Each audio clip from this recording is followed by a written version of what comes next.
is it permissible for a Muslim to put his savings in an interest or riba-bearing account or bank for safety purposes if he or she pays the interest that he earns out in charity? Most of the scholars, they say that if under compulsion, especially if you're a non-Muslim country and for safety reason, you can keep your money in the interest-based conventional bank, but whatever interest you get, you have to give in charity without seeking the reward of Allah, because it's haram. Most of the scholars say that, but I personally, I disagree with them. That's my view. I agree more with the view of Shaykh Utaymi. He says that even this is prohibited, because the Quran does not say do not use interest. If the Quran would have said do not utilize, do not use interest, then the verdict was right. The Quran says don't involve in riba. Don't take, don't give. So if you have to give in charity, first you have to take from the bank. So I disagree with that. If you have to stop the system of riba, you have to totally ban this system. We can't say they'll put for safety and then I'll take the money and give on charity. Indirectly, you're encouraging them.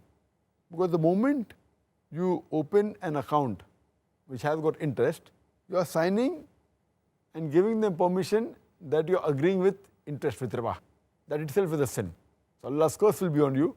Allah and Rasul will wage a war against you. Because I ask this question and I say to these people who say that you can put in the bank and give in charity, that suppose I deal in drugs, in cocaine, in brown sugar, and suppose I invest $1 million. Every month I make a profit of $1 million, and the complete profit I give in charity to the poor people. When I asked, is it allowed? They said, no, it's haram. I said, why? Because dealing in drugs, cocaine, brown sugar is haram.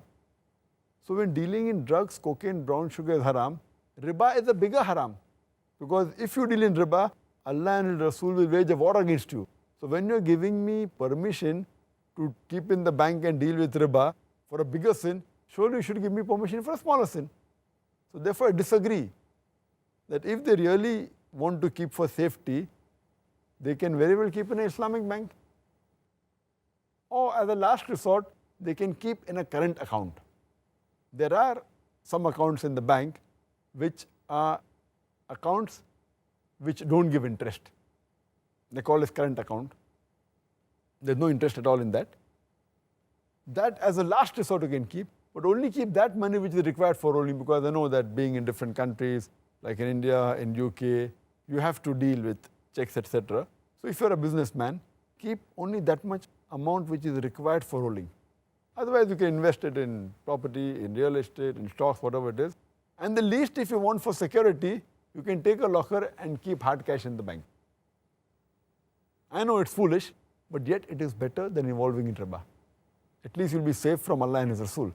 Otherwise they'll wage a war against you. As a last resort, if you really want only security, take a locker which will cost just a few hundred rupees a month or a couple of thousand rupees a year and a few pounds if you go to UK. Take that locker, keep your money hard cash. Declare to the government, no problem, but keep hard cash if you really want security. But taking riba and even giving in charity because they're encouraging the system of riba, I consider that to be haram. Okay, I mean, in the UK, alhamdulillah, we do have a few banks now coming up, by the way. So may Allah subhanahu wa ta'ala help us to encourage those organizations to do non-interest bearing. Pray to Allah subhanahu wa ta'ala, may these organizations be on the straight path. Ameen. Ameen. See to it that they're truly interest-free. Inshallah. Inshallah.